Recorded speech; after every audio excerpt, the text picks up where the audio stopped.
Bueno, Rocío, contame, ¿qué es una escena y por qué construir una escena en Tafí Viejo? Me parece que ante la pregunta sobre qué es una escena, me gustaría más que nada comentar, como para ir guiando también, sobre también qué concepto he ido gradando, viendo, y que muy fan de Pastor Mellado cuando habla de escena local o de cómo construir, en realidad era como estrategias de cómo construir escena local. Y me basé mucho en ese concepto, en pensar en una escena como un conjunto.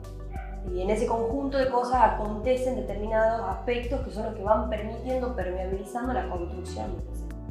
En este caso, pensar en una escena local, no cualquier escena local, sino una 2 veces descentralizada, en este caso, porque sería no solamente Tucumán, sino también a su vez el hecho de que estamos en Tafí Viejo, o sea, a su vez un espacio corrido de lo que es la capital de la provincia.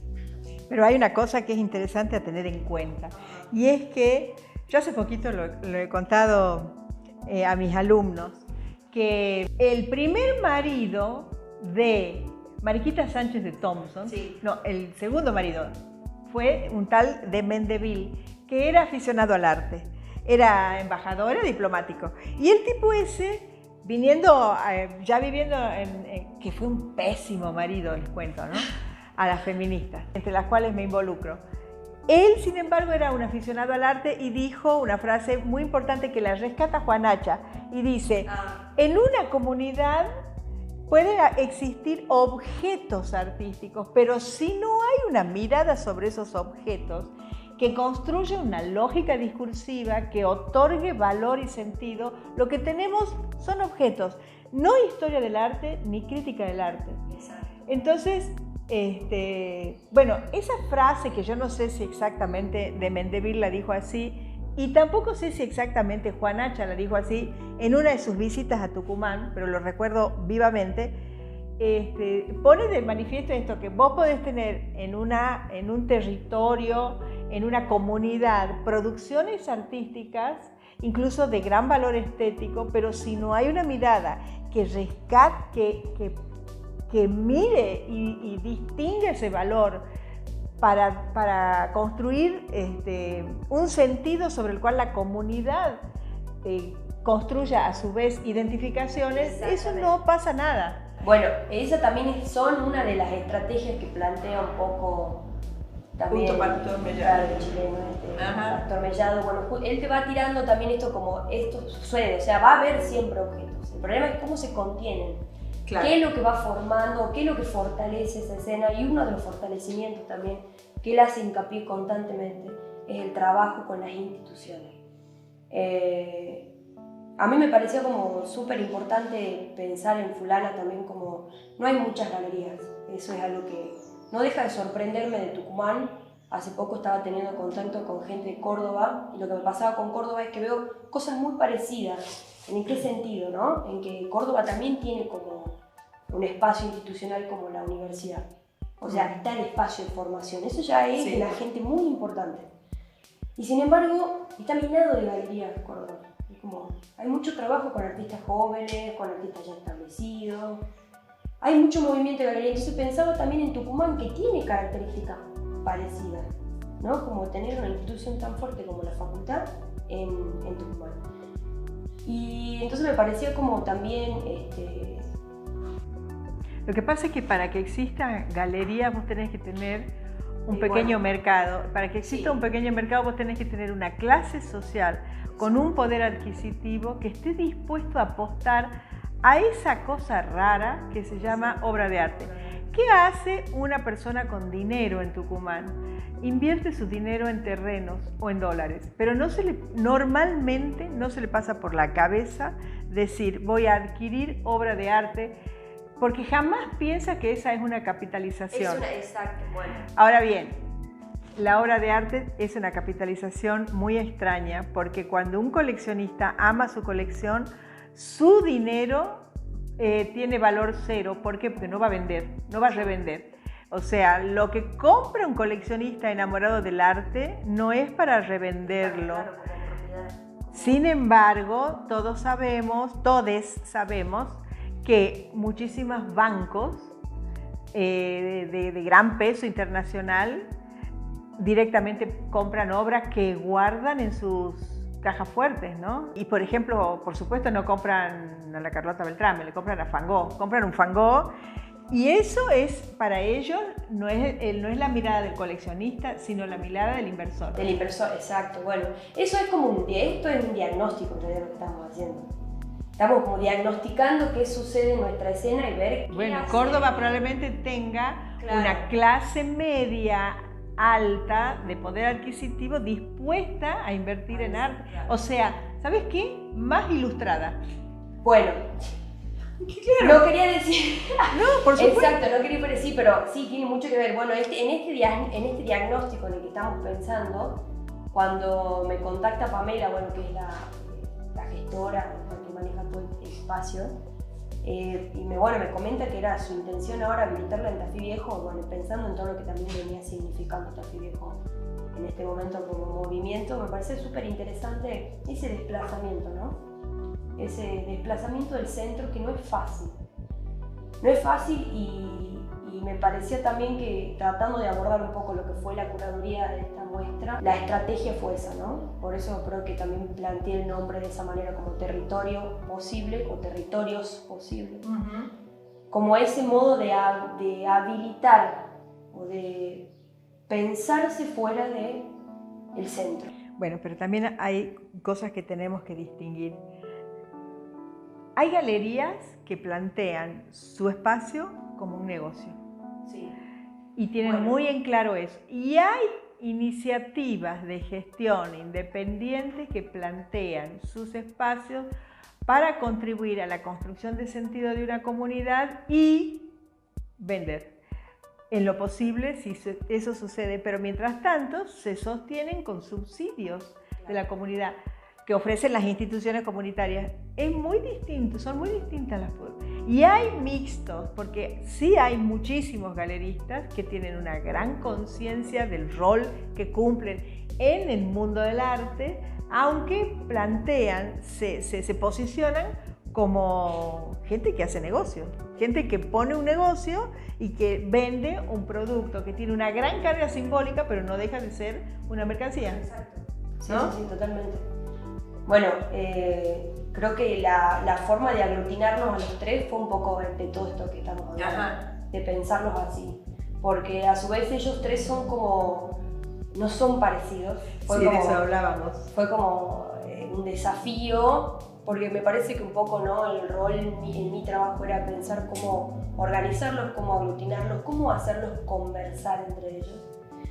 Y bueno, el ojo fue puesto en eso, en que los tres son artistas de acá, de Tafí Viejo. Me parecía que esa era la fortaleza, junto con el hecho de que la galería existe también en Tafí Viejo. Bueno, y veníamos hablando de cómo, y eso realmente lo pienso, Tucumán a veces es muy desagradecida con sus héroes culturales.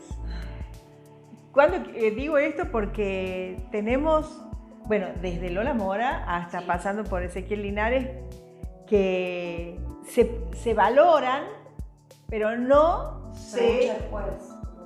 No, sí se valoran, pero no se hace demasiado tampoco. Yo no he visto una muestra retrospectiva, analítica, profunda, medulosa sobre Lola Mora, sino cositas, ¿no? Si levantar ese guante y decir, esta es nuestra heroína cultural y vamos a ponerla en debate con una gran muestra, no se hizo. Y luego, suponte la muestra de Linares, que fue una muestra importante, no obstante eso, los textos no fueron escritos por ningún investigador tucumano o tucumani. Bueno. Entonces uno se pone a pensar, está bien, yo valoro mucho a Ezequiel Linares y creo que se merecía esa muestra, incluso una muestra mucho más importante quizás, pero la investigación alrededor de su producción y sobre todo de su estela, ¿no? Porque él fue un gran artista, pero fue un gran artista además que dejó una generación de artistas a la que marcó profundamente y marcó la escena. Creo que arma un quiebre. Bueno, ¿qué tenemos los tucumanos para hablar sobre eso, para decir sobre eso? La verdad es que siento que ese guante tampoco lo hemos levantado. Y así... Eso también me parece que da hincapié a algo que también pensábamos en hablar, que es esto de cuál es el rol del curador, ¿no? Me parece que ahí entra un poco a insertarse este concepto sobre la investigación. No es lo mismo un artista curándose el mismo, un artista diagramando la muestra. No, me parece que la lógica de pensar una muestra con un curador justamente abarca ese sentido, ¿no? El hecho de que hay una persona trabajando desde la investigación sobre determinados artistas. En este caso, bueno, son ellos tres, en este caso en particular que la muestra esta. Pero me parece que ahí también radica, no es un cualquiera, no es el ojo es un ejercicio específico sobre.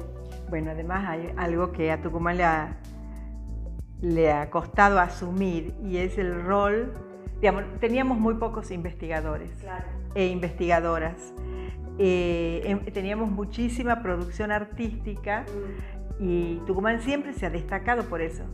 No obstante eso, hemos tenido pocos investigadores o investigadoras que se ocuparan de eso, de la construcción y también curadores y curadoras.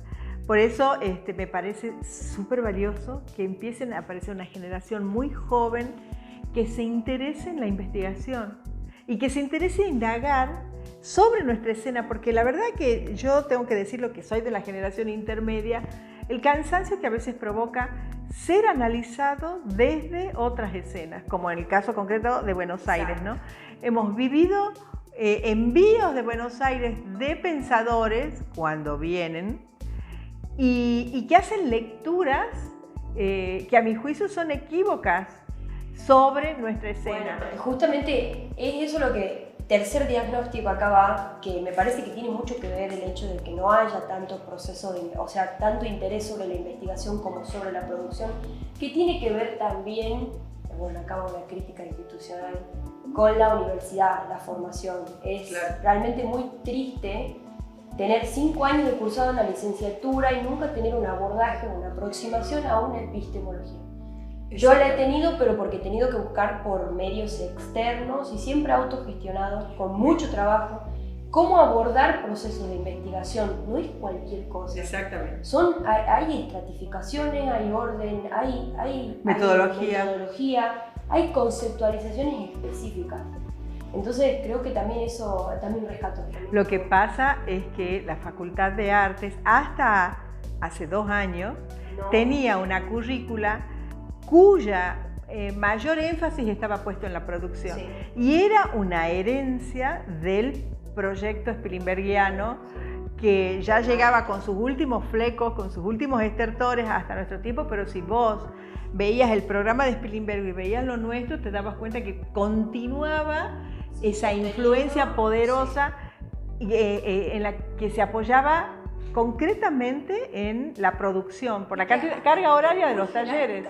¿No? Porque él tenía como esta cosa del maestro, y como que el aura del maestro todavía. Está algo que vaga mucho y bueno, como te digo, es propiciarse de contenido más que tenga que ver más con la reflexión sobre la investigación, lo tenés que buscar por fuera. Bueno, y recién estábamos hablando acerca de los artistas, les artistas que, y eso es influencia de esta que estamos hablando, que sintiéndose dueños de su obra, también se sienten dueños o dueñas de lo que los otros o las otras piensan de su obra. Sí. Y se sienten dueños de los criterios que los otros aplican en su lectura de la obra en contexto. Y entonces se enojan mucho con alguien que dice algo, bueno, o discuten, ¿no? Como si, olvidando también de que tu propia obra tiene algo para decir en forma autónoma, que es lo mejor que le puede pasar además a una obra. Y no lo reconocen. Ese tipo de artista todavía sobrevive en nuestra escena. ¿Por qué? Porque la crítica y la producción conceptual alrededor de la obra de arte es bastante reciente. No digo que no han existido personas que han pensado el arte de Tucumán, pero se han dedicado sobre todo al arte precolombino, por ejemplo, o al arte colonial. Bueno, yo tengo mi teoría de que hay un temor a lo contemporáneo, miedo al arte contemporáneo. Y es re loco porque cada vez que empiezan a acontecer estas aproximaciones, ya son personas desplazadas de la escena. Esa escena local en la que nosotros pensamos potenciar, que es Tucumán específicamente, ya cuando vos las ves más crecidas o más, crecieron básicamente, ya no se encuentran acá, están en Buenos Aires. Ese desplazamiento, esa migración constante también, es otro diagnóstico de la escena. Sí, siempre te pone en jaque cuando sos, o por lo menos en mi posición de artista o artista productora, o yo como artista investigadora o artista curadora, me pone siempre en la disyuntiva, ¿no? de siempre pensar en cómo potenciar la escena local y al mismo tiempo irse. Es un eterno debate. Bueno, justo Pastor Mellado justamente dice, sí, que hay que irse, pero no hay que irse por poco tiempo. Sí. No permitir, porque cuando vos volvés no tenés, has perdido tu capacidad de inserción. Hay cosas que han pasado al margen y que te cuesta muchísimo ponerte a tono, pero sí yo creo que hay que irse. ¿Sabés por qué? Porque si no la escena se vuelve endogámica. También. De la misma manera que hay que traer gente que no es de la escena, tanto para exponer como para debatir. Sí. ¿Por qué? Enriquece. Porque enriquece. Porque el mestizaje siempre enriquece. Exactamente. Bueno, él también lo quería citar a Pastor Mellado, que es como que transmite esa tranquilidad de decir, bueno, sí, anda, formate y volvé a ponerte a tono y trabajar con la escena. Yo hasta ahora milito la idea de pensar cómo seguir potenciando la escena local. Me parece que lo que habilita este espacio justamente es una gran posibilidad, o en potencia una gran posibilidad. Los tres son artistas jóvenes, me dieron a mí la posibilidad como curadora, casi con muy poca experiencia, de trabajar con ellos tres, que es fue un desafío súper interesante, ver cómo aglutinar, trabajar con ellos. Aparte fue también súper raro porque no es que los pueda ir a visitar, ver en qué están, ver la materialidad, no, básicamente la estrategia que tomé fue la de pedirles que hagan una bitácora. Que escriban en Google Docs su diario íntimo. Les dije que no quería textos conceptuales, que no quería nada escrito formalmente, no me interesaba en qué modo, lo único que quería es que me cuenten en qué conceptualizaciones rondaban, en qué lugares estaban visitando. Y ha sido muy lindo porque a pesar de la distancia hubo una cosa íntima, porque era casi un acceso a un diario íntimo de ellos tres.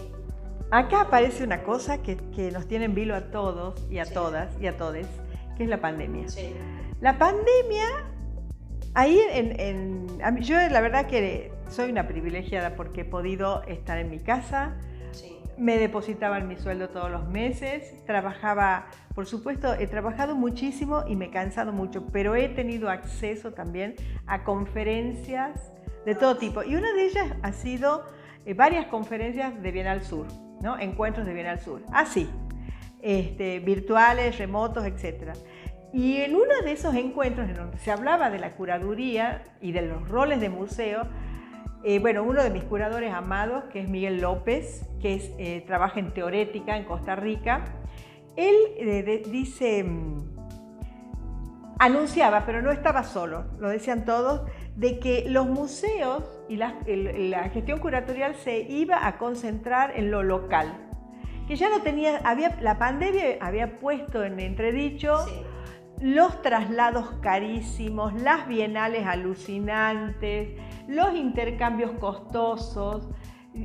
Entonces dice, como no se va a poder hacer eso, bueno, se va a poner todo ese capital, ellos y ellas arriesgan en que ese capital se va a poner y se debería poner en la construcción de lo local, el fortalecimiento de las escenas locales e incluso la creación de escenas locales.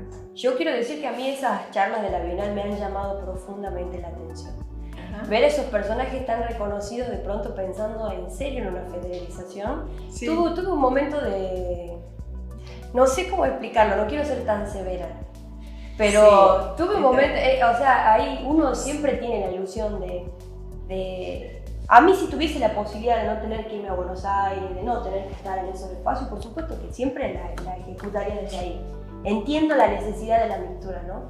Pero cuando veía todos estos personajes hablando de tuve un momento en que dije epifánico capaz, o utópico, o esa utopía volviéndose más tangible, que es también algo de lo que hablo en el texto que aglutina a los tres, de que hay aparentemente una visión de federalización que está queriendo instalarse más en serio. Y bueno, porque es como la que pandemia siempre lo demanda. los provincianos somos los pueblerinos esperando esa migaja, esa idea de la federalización que resuena ya hace años.